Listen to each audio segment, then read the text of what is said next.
what you've been told, but the sky right here is gonna rule the world. Yeah, that is where I'm gonna be, because I wanna be. No, I don't wanna sit still, look pretty. You get up on a 9 to 5 dream of picket fences and trophy wives, but no, I'm never gonna be, cause I don't wanna be. No, I don't wanna sit still, look pretty.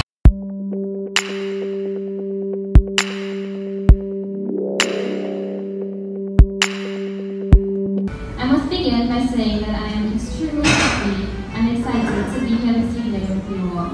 I see a lot of familiar faces, but I do see some that I don't recognize. Unfortunately, my brother Ribbon and I have not been able to attend archery practice for some time now since Ribbon's accident, but we do intend on restarting very soon, God willing. I of course extend huge congratulations to CPAC for all of the successes our club has been this year. I absolutely love seeing all of the updates on our CPAC Facebook group, and I'm always so proud to be part of such a determined and goal-driven group. This evening, I was asked to share some inspiration for success with you, especially for the younger ones in our club. For many of you, I would imagine that your struggle is balancing your schoolwork with your extracurricular activities. But instead of offering you some fanciful quotes for success, I'm going to give you 5 practical things that I do personally that may assist you in reaching your goals. But please remember that ultimately, you have to find what works for you, because we all work in different ways. I'm also going to speak in general terms so that it can be applicable to anybody in this room. So the first one, get organized. I get organized by making lists for everything. So I have a continuing to-do list. So I have it in a journal and I list everything that needs to be done, even my long-term goals. At any point in time, I can go to this journal and see all of my pending to-do tasks. This helps me visualize the work that I have to do. It is also extremely satisfying to tick off these tasks as I complete them. I feel more productive, which makes me want to be even more productive. So you can try this method or find any other method that could work for you to get more organized. Secondly, pray. I truly believe that God does not bring you to something unless He intends to carry you through it, and that He does not give us anything larger than we can bear. Praying grounds us and reminds us of what is important in life.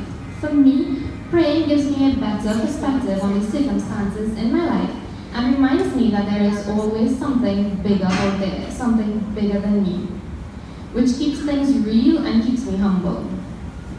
Praying gives me that confidence of knowing that God is on my side, and I feel better able to conquer all of life's challenges and overcome all obstacles in my way.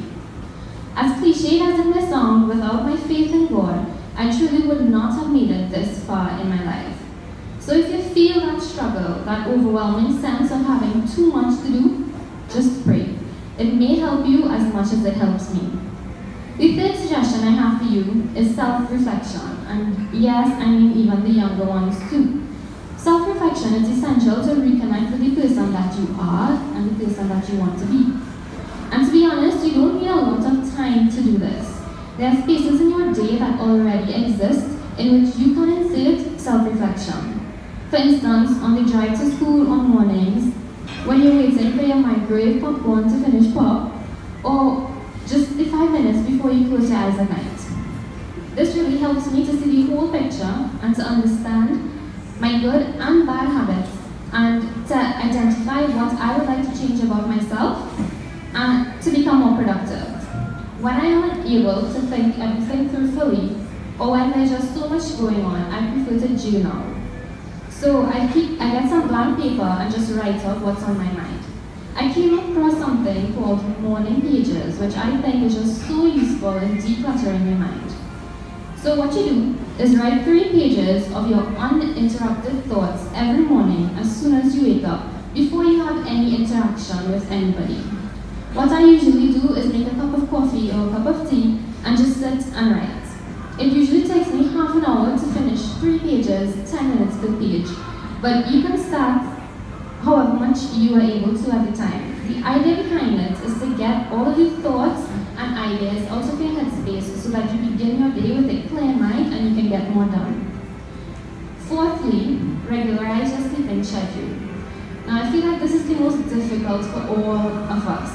However, sleep is so vital to our well-being, and depriving ourselves of it, especially between the hours of 10 p.m. and 2 a.m., is such a disservice to ourselves. It takes away our general productivity levels.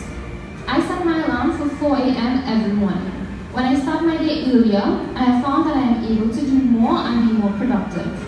I used to be one of those people who set their alarm for 4 a.m., for 5 a.m., for 10 a.m., for 15 a.m., etc. But I made a conscious effort to discipline myself to get up with the first alarm, and now I do. So try to regularize your sleeping schedule and see how it can benefit you. My fifth suggestion is to have some fun. All work and no play makes anyone a dull person. Find the time, even if you have to literally schedule it into your week beforehand, to do something that you love to do. For a lot of us in this room, that would be archery. But also find time to do other things. So for example, I love to read and write and watch movies and play with my kittens. So the fun things you do can be small things that you insert into your everyday life.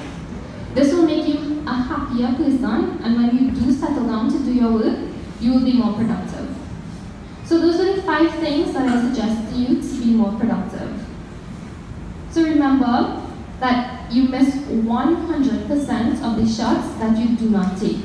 So when a good opportunity is presented to you, take it. You do the best that you can to perform in that role, whatever it is. Don't do things half-heartedly. If you're doing a project for school, put your absolute all into it.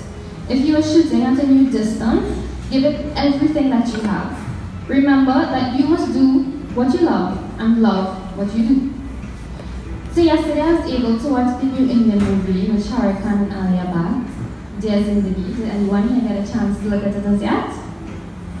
No? Okay. Well, for me, that movie was just, you know how when we describe something very emotional these days, we say it gives us all the feels?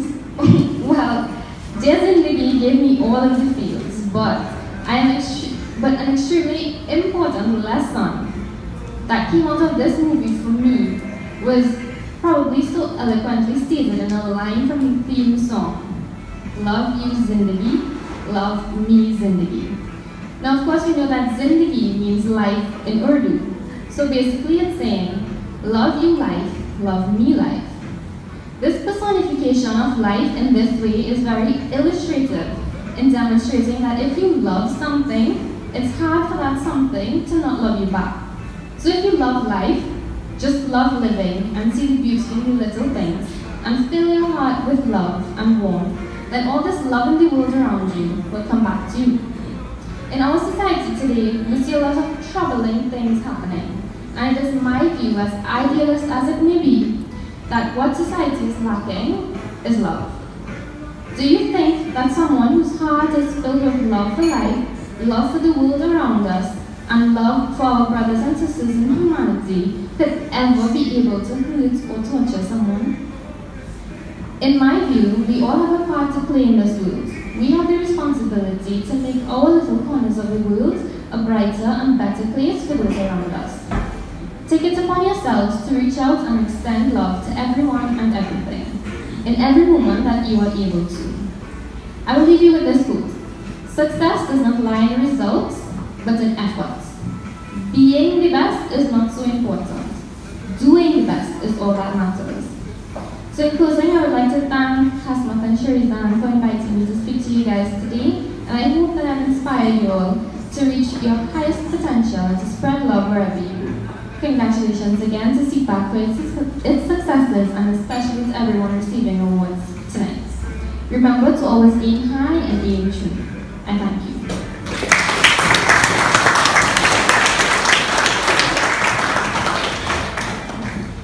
Thank you very much, Mr. Dion.